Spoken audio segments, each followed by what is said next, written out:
Hello, and welcome to the Girlfriend God podcast, a podcast in search of and in service to the divine feminine, bringing you an equal mix of academic research and emotional, spiritual experience. If you enjoy the Girlfriend God, please share it, rate it, or leave a review. Let's get in the flow.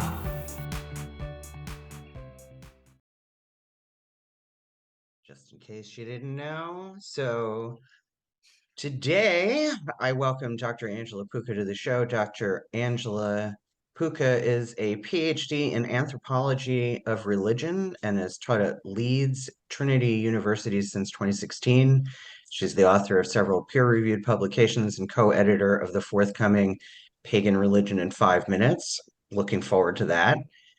For Equinox, and you can find Dr. Puca at Angela Puca 11 on Twitter, or just search for Angela's Symposium on YouTube, Instagram, and TikTok. I highly recommend the YouTube channel.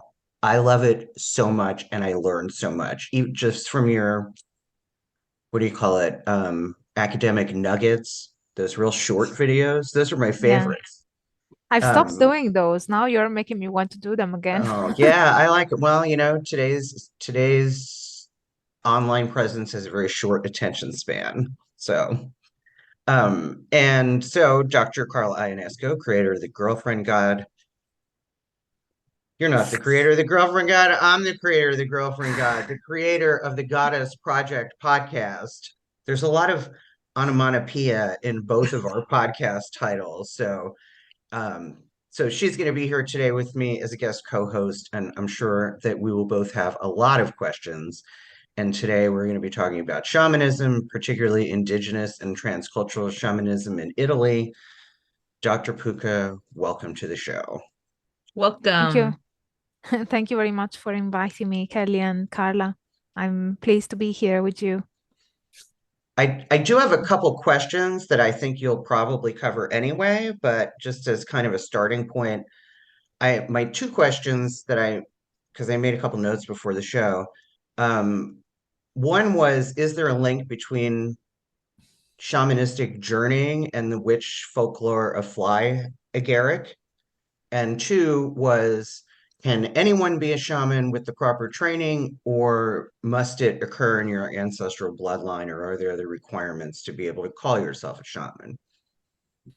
Well, to answer those questions, we need to set the Yeah. background knowledge and information to answer those. Obviously, what I'm going to talk about is not what I think. If you want to know what I think, we can also cover that, but I will cover primarily what my research is about and what emerged from my research. So one thing that we need to clarify it is that it is quite challenging to define what a shaman is and what shamanism is. And it is still controversial in academic circles. So the way I define shamanism is by using two methodologies. One is called the deictic approach that comes from Michael Lambeck work, and deictic comes from the Latin word deixis, which refers to terms that don't have a meaning in and of themselves, but only when put into relation with other things. So, for instance, words like here and there. These are meaningful words, but in order to understand what they mean, you need to put them in a context. And then the second aspect of our methodology is discourse analysis that comes from Foucault, basically, and a lot of quite many scholars in religious studies at the moment, especially those who work with paganism, pagan religions, shamanism, witchcraft, they tend to use discourse analysis because these are traditions that don't have a central dogma, they're not institutionalized. And so in order to understand them in their own right and without making them into something else just to make them easier to pinpoint and scribe, what we do is to use this methodology called discourse analysis, where you identify patterns of meaning that emerge from the community itself, from these discourses and the practices that the community creates. Obviously, it's not based on what every single person says, but when you collect enough data, you will find that there are patterns of meaning, and that will give you an answer as to what a certain religious phenomenon is. So when it comes to shamanism, we need to first clarify that shamanism is a term that emerged from Russian ethnography from the 19th century. And there have been in the past, decades ago, scholars who have said, you can only use shamanism when it comes to the Siberian forms of shamanism because that's where the term comes from. Well, the term doesn't come from there. The term is a scholarly term that was superimposed over local specific identifiers. So there is one region in Siberia, the Tungusic region, where the term shaman was a native term to refer to their shamans. But if you move slightly, you will find that in a different town, a different area, they will have another term to refer to their shamans. So one thing that tells you that a shamanism is indigenous is that usually they have local specific terms to identify those people that have this ability to engage with reality in a non-ordinary way so that they can gather power and knowledge and healing for their community. So in every indigenous shamanism that you find around the world, they will have their own words. So the term shaman, the way we understand it today, is a scholarly construct. It wasn't even, even the concept of shamanism was not even native of the Tungusic area. It was just, the term shaman that was understood in a very context specific way. So when I hear the argument of people saying, oh, shaman should only be applied to Siberia, it's like, why? It was imposed by scholars to begin with, even on Siberian forms of shamanism. So we need to understand first that shamanism is a scholarly construct and it superimposes over local specific labels. It doesn't mean that it has to erase them. In fact, it is important to keep the local specific terms. But it is a fact that even among indigenous people, for instance, I have done fieldwork with the Mapuche shamans in Argentina, who are also in Peru, by the way. And they will use the term shaman because now it is widely understood. So people, as always, there are several influences. It's not just the case that scholars understand indigenous traditions and there's only a one-way kind of influence. Every party that is involved in the construction of meaning and in the knowledge making will influence each other. So you will find that scholars will influence practitioners and practitioners will obviously affect the scholarly understanding of their practices. So it's kind of a two-way thing. It's not really just a one way, like the scholar that observes very objectively.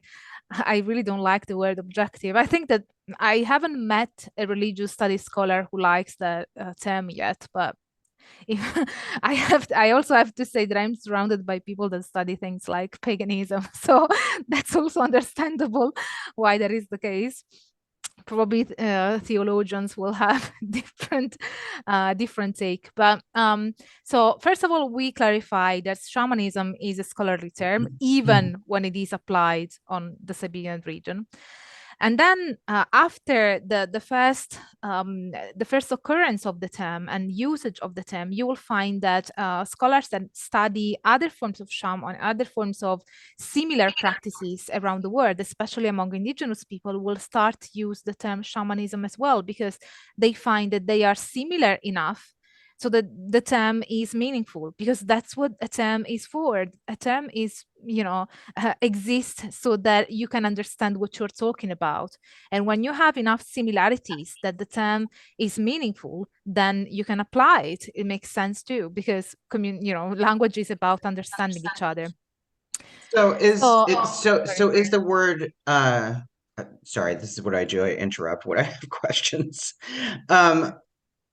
So is the word journeying a similar thing? Because that's, I mean, and you've got to keep in mind that like I'm coming from the West where we tend to take these scholarly terms and apply them to things they don't necessarily apply to because the people using the terms don't understand the context. I mean, I know that shaman is a term in the United States, at least in this area of the United States, that is as generic as the term witch or the term priestess. Like anybody can call themselves these things and not really have an understanding of what those terms actually mean. I mean, that's part of this podcast and your podcast and Carla's podcast, right? Is that there's this huge disconnect between these spiritual practices and what those spiritual practices actually mean, where they came from, and there's so much misinformation online. Like you mentioned, Siberia, and that's what I read this morning. It is a tradition that's started in Siberia, and this is what it means, and they don't expand any further beyond that. Like I feel like people in the United States think that the word shaman has existed since ancient times. No, it hasn't. Well, I know that, and you know that, and Carla knows that, but the Yeah. average Googler doesn't, right? Yeah.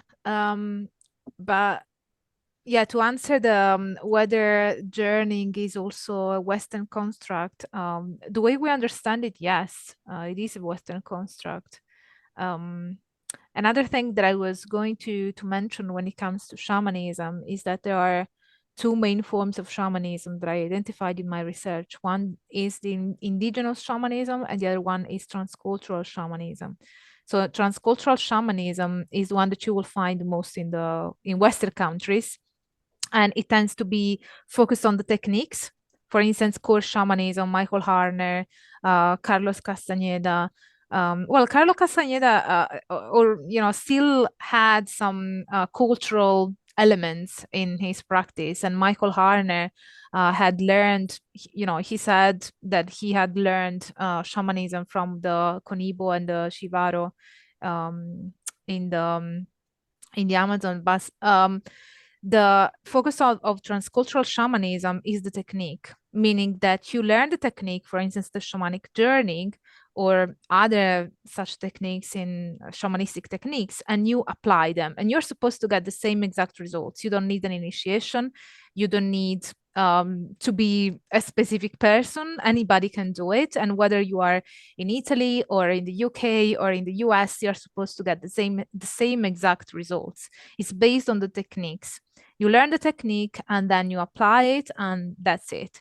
Whereas indigenous shamanisms are extremely connected to the culture, to the land, to the bloodline, to elements that are very specific to a place, very specific to certain types of people, and very specific to a certain culture. So you can see that indigenous shamanism tends to be more locally and culturally based, more culture sensitive, and whereas transcultural shamanism tends to be about techniques that are transcultural, so you don't need an initiation, whereas in indigenous shamanism usually you do need an initiation. Only certain people can be shamans. In transcultural shamanism, anybody can be a shamanic practitioner. In core shamanism, they say that only other people can say that you're a shaman. You can say for yourself that you are a shamanic practitioner, but others will have to identify you as a shaman so that you are a shaman, but it's not something that you say yourself. And quite a few transcultural shamanic practitioners in Italy reported the same thing. There's one of my informants who said, shaman is like beautiful. You cannot say to yourself because otherwise it doesn't make, it's not meaningful. Whereas if somebody else tells you, then, it becomes a meaningful expression. So that was an interesting thing that he said. But yeah, that's the difference between transcultural and indigenous shamanism. So now I can answer with context your question. So the journey, the idea of the shamanic journeying is very Western. I mean, it's not that in indigenous shamanism you don't find the journeying, because you do. It's just that the way we understand it when we talk about shamanic journeying, meaning, that you listen to, or you play the drums and the rattles, and you go to the lower, the middle, and the upper world. This way of journeying that we are used to think about when we talk about shamanic journey. That's transcultural shamanism, and it was popularized by core shamanism, founded by Michael Harner. And yes, in that sense, anybody can do that, because as we just said, transcultural shamanism is not um is not something that only initiates can do. Anybody can do that. Right. Like I read somewhere in my um because Ellen of the Ways is kind of my patron goddess and she's an antlered goddess. I read somewhere in my research on nomadic deer tribes and reindeer herding tribes that, they traveled with the herd and they would, I don't know if it was fly agaric, but they ingested something that would allow them to do that kind of journeying where they could see, where they could take on the form of a bird and fly above and see the whole herd and where they were going and where they were coming from. But I would suspect that those tribes didn't call it shamanic journeying, right? I mean, based on what you've said so far, they probably likely called it something else. And then Yeah, I think they would probably. I'm sure there were only certain people in the tribe that could do it, right? Yeah. Yeah. Yeah, I don't know about this specific tribe, but um, definitely when you look at indigenous shamanisms, you will find a lot of things that you could associate to astral projection or shamanic journeying or the flight of the witches, but these are our interpretations, and they flatten the complexity of what the actual phenomenon is about. So I am Right. against collapsing things that are different just to make them simpler for us to Right, right. understand, because otherwise you also lose the meaning and the specific elements of that practice. Okay. Thank you. Carla, questions so far? You're muted. Okay, my apologies. Sorry, I couldn't find the button. No, I don't know if I have any questions so far. I think that that's really fascinating. I understand about the term shamanism. What makes me wonder, what makes it fascinating, I guess, is that um, when you said that now the indigenous cultures apply it to themselves in order to really identify themselves for others. I think that's really fascinating, the way that um, academia influences, let's say, everyday language, then influences culture, which influences academia. It's fascinating because often academia doesn't really influence everyday people too much, well, I don't know if that's fair, but you get a little blurb or like a little short piece from academia and people kind of take it and run with it.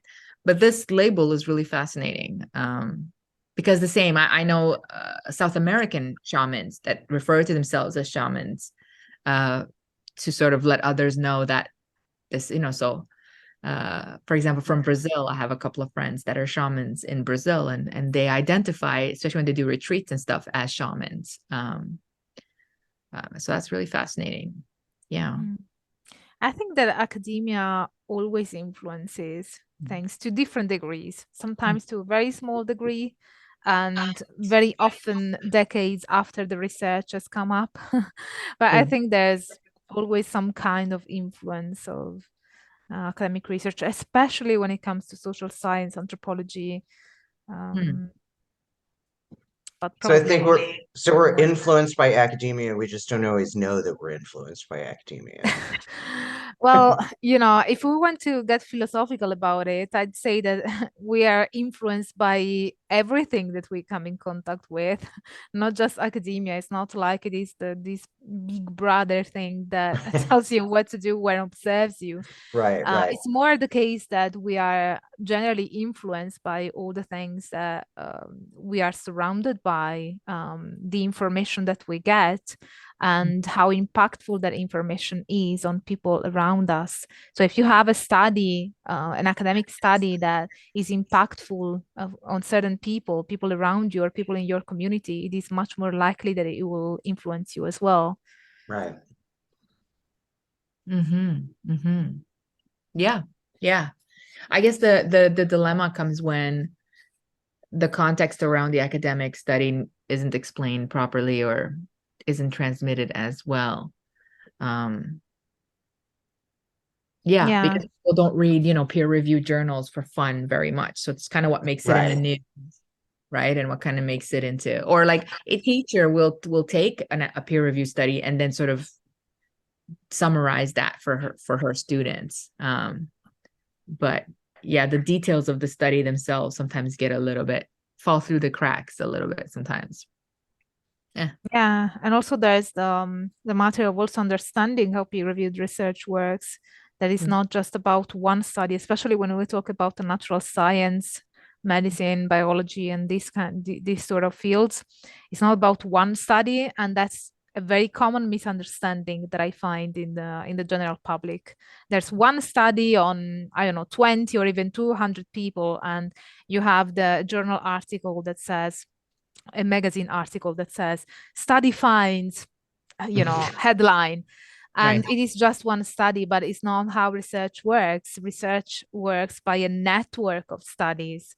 So if you only have one study that suggests something, and it is absolutely important for that study to publish their findings, but if they are in contradiction with all the other studies all around the world, especially with that are done at a larger scale studies or more recent studies, then that one study on 20 people is not as relevant in understanding the specific phenomenon that you're trying to understand. I saw a lot of that during the pandemic, a lot of misunderstanding as to how research works, and just citing studies that hadn't passed peer review, or were very small scale studies, or studies that were not had not you'd find that other studies were not able to replicate the same results with similar methodologies. So that's also something that is important to highlight, especially for those who are interested in academic knowledge and want to gather,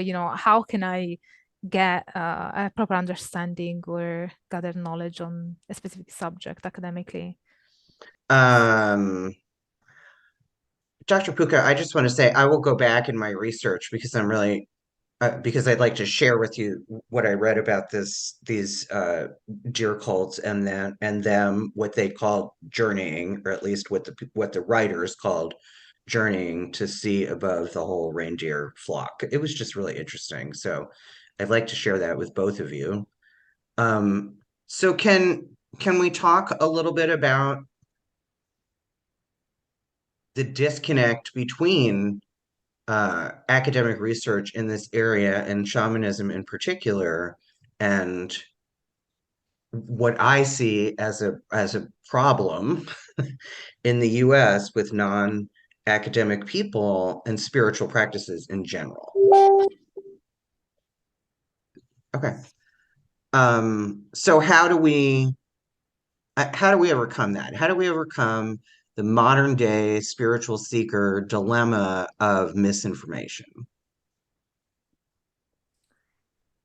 So do you mean, I don't think that I understand the question, to be fair. So is it about modern practitioners needing to be more informed about their practices? Yes. So, well, as you know, I'm a scholar, so I don't think that, if you are following a specific religion or a specific spiritual practice, you should necessarily be informed academically. It is more a case of when there is a claim on the part of practitioners that is false. So, for instance, if I'm following my own spiritual journey or my own religious journey, and I feel that connecting to, I don't know, a certain representation of Diana improves my spirituality and makes me feel better and makes me feel more connected with everything around us and around me, then, go for it. But if you then claim that that representation of Diana is historical and it comes from, I don't know, a specific place in Italy, and and that is not true, that's where I have a problem as a scholar and as somebody who likes accurate information and factual representation of things. So I think that as long as a practitioner has a clear distinction in mind as to what is their own spiritual practice and what is factual historical information, then I personally don't have a problem with that. I've, an example for me is Stregheria, the American tradition that Right. claimed to be Italian. So I have a problem with that as a scholar and as an Italian because there's nothing Italian about it. But Right. but if you have a person, if there's a person who follows Stregheria and they find meaning in it and it enriches their life, I'm happy for you. It is for me the problem. For me, the problem is when people claim that Stregheria is the authentic Italian witchcraft, created by an American who wasn't even able to speak Italian. So Right. obviously, for me as an Italian who has also studied Italian witchcraft in my research, that is a gnoseological problem because Right. Right. that's not a fact, that's not true in terms of history and the factual information that you're giving. But I don't have anything against people that practice it, because if it helps their spiritual journey, then I'm happy for them, as long as they realize that is not, that what they're doing is a practice that is a spiritual practice and has nothing to do with Italian witchcraft. Right. Were you talking about Raven Grimassi? Yes, of Could course I was. he could not even speak Italian. Um, No, he wasn't able to. I know because I participated in conversations where he was trying to explain to actual Italians the meaning of things that he had no idea what they meant. So yeah. But that's kind of that's a really Raven Grimassi is a really good example of what I'm talking about, right? Very popular in the West. People took his word as in the gospel. West, in the US, you mean? And well, yeah, in the Even in US Canada? for I'm not sure. sure. I haven't Because heard of it in Canada, to be honest. I haven't heard of this group in Canada as a practice, like as a practicing group. Most Italians I know are Catholic. In fact, all Italians I know are Catholic. And we haven't even had anyone bring it up. So I'm not sure if it's practiced in Canada, unless it's in a very small Italian circle. I think it's Maybe very popular in the US because I yes. get, since I've done research on Italian witchcraft, and actually I systematized in my research Italian witchcraft as a whole for the first time, when, he claimed that there was something like Italian witchcraft and there wasn't in up until 20 years ago. So it was very regionally based, but I think that it's quite popular in the US because I get a lot of messages from Italian Americans that, and for instance, I sympathize with them. I sympathize with those Italian Americans that want to reconnect with their heritage. And I think that that's very common in the US, regardless of your heritage, that people want to reconnect with their heritage. And I think that that's admirable. The problem is that when, there is a very Americanized understanding of things that are far away in time and geographically. Um, but Right. yeah, I mean, maybe that is so for me, I want people's spiritual practice to be more, I don't know, research proven, I guess, but perhaps that is just the dilemma of the academic spiritual person, right? Of the academic spiritual seeker. Because when I'm interested in something, I do that, right? I will research as much as I can outside of a paywall or outside of being in an academic setting, um, because I want to know that what I'm doing is authentic, I guess. Mm. Like I did a lot of research on my own ancestry and then started to research, mythology from that particular area of the world. Like on my mother's side, there's a lot of Polish, Czechoslovakian, Yugoslavian, Eastern European descent. So I started reading about, traditional witchcraft or traditional spiritual beliefs in those areas of the world. But I realized that I am not your average spiritual seeker, right? Mm. Mhm. So, I like think I that said, there maybe. is, I think that there is generally an interest in academic scholarship among practitioners, especially those who practice paganism, witchcraft. There is also an interesting book by a German professor called Coco von Stuckrad called The Scientification of Religion.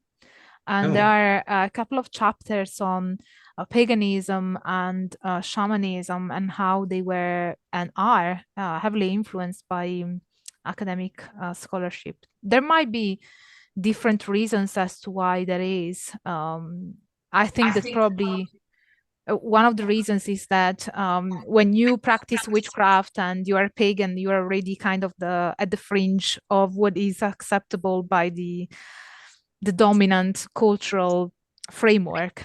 And since academia and science are accepted, so you're kind of trying to get more sort of a sense of validation by doing that. And also because I think for some people, as you said, Kelly, the historical validity of a specific practice is important. That's why you have, for instance, reconstructivists that try and, for instance, in Italy, you have like Roman reconstructivists and Hellenic reconstructivists from depending on the part of Italy. In the south, you will find more Hellenic reconstructivists because obviously there was more influence from Greece and from Egypt.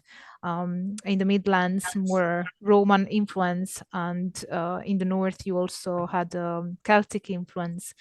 So you will find that that reflects in the kind of reconstructivist movements that you find. And those who are in reconstructivist movements tend to value a lot the historicity and the historical accuracy.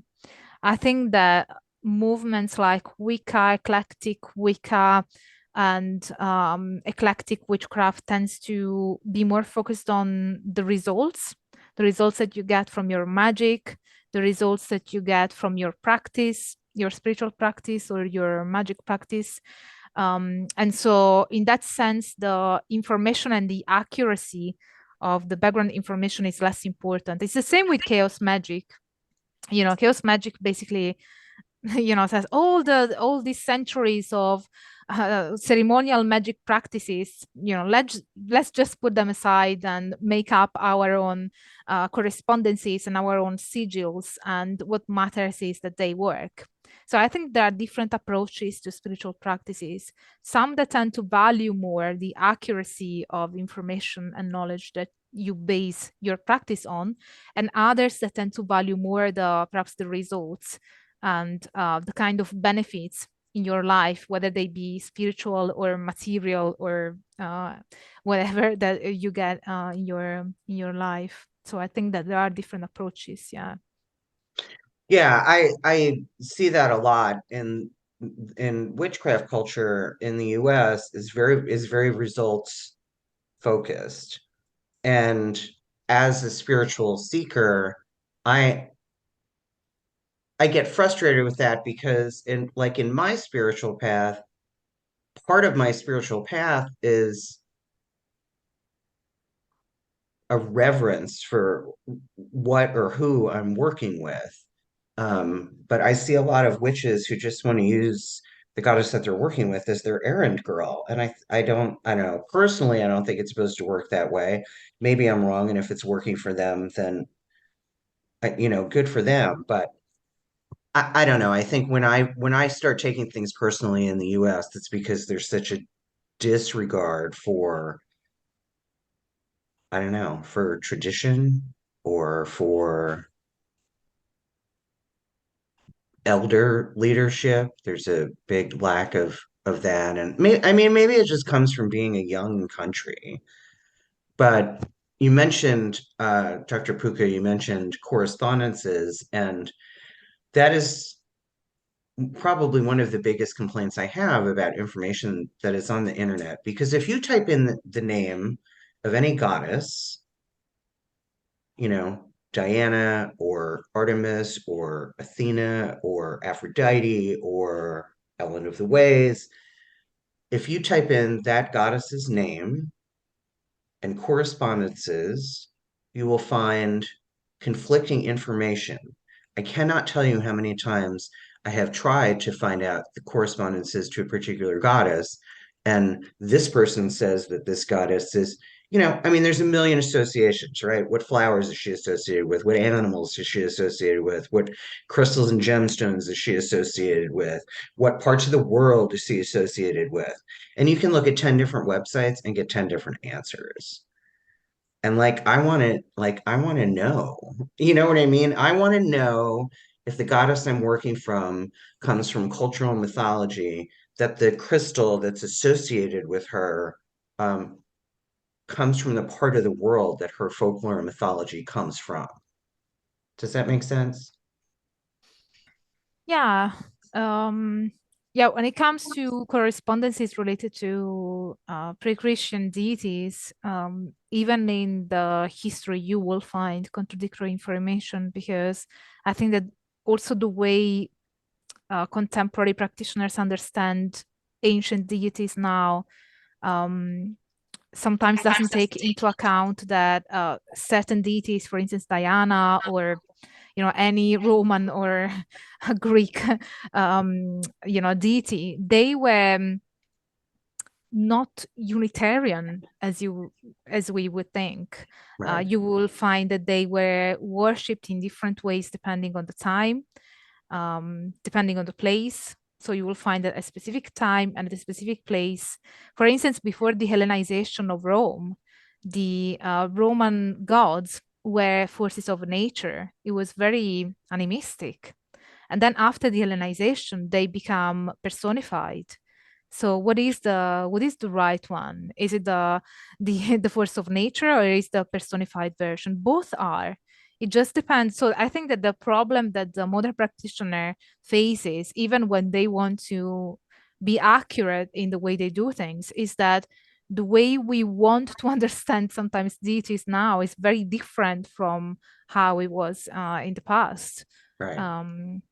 So that's a difficulty that I definitely want to interview more reconstructivists to ask those kind of questions to them, because I find, especially for reconstructivists, because they really want to stick to what the history says.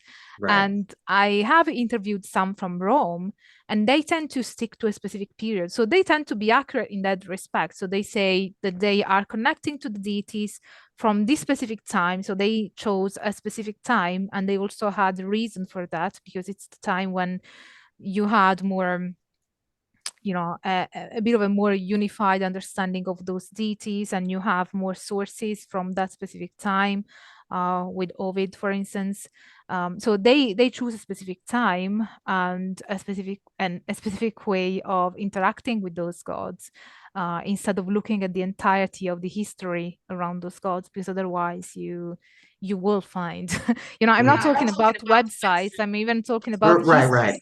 You will Right. find contradictory information, because that's how things are. Even in Christianity, that's very dogmatic and institutionalized. You will find that across different centuries, the perception of the Trinity or some foundational concepts in Catholicism, for instance, have changed.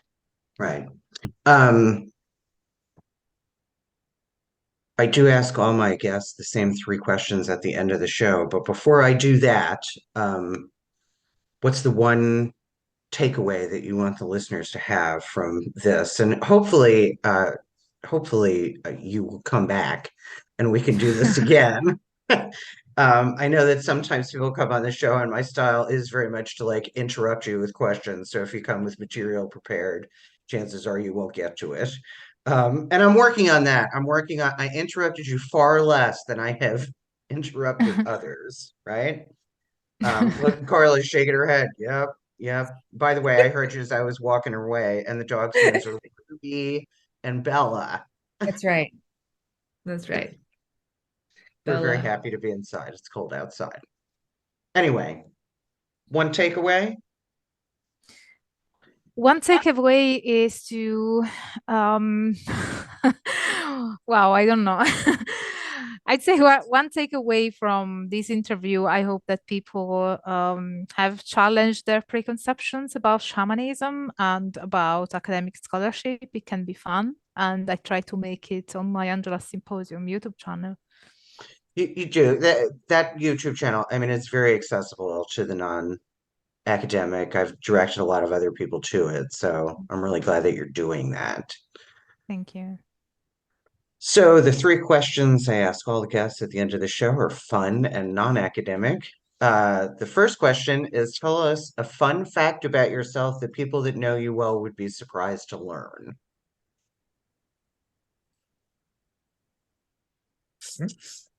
I feel your pain. I feel your pain.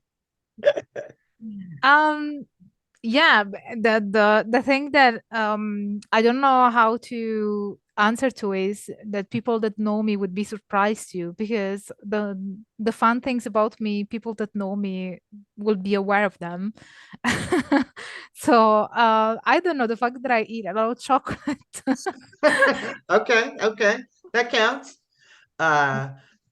Tell us about your current favorite TV series or movie.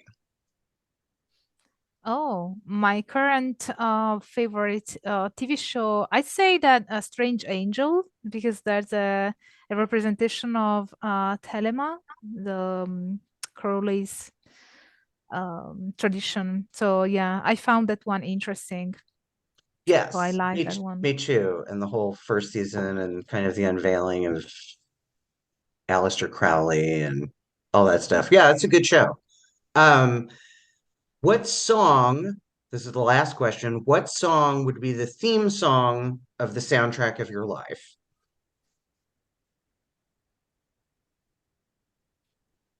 And it can be something one. we've never heard of.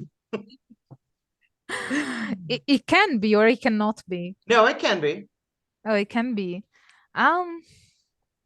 I don't know, because I don't want to. The first song that comes to mind is kind of a bit dark, and I'm not sure I would want it to be the soundtrack of my life.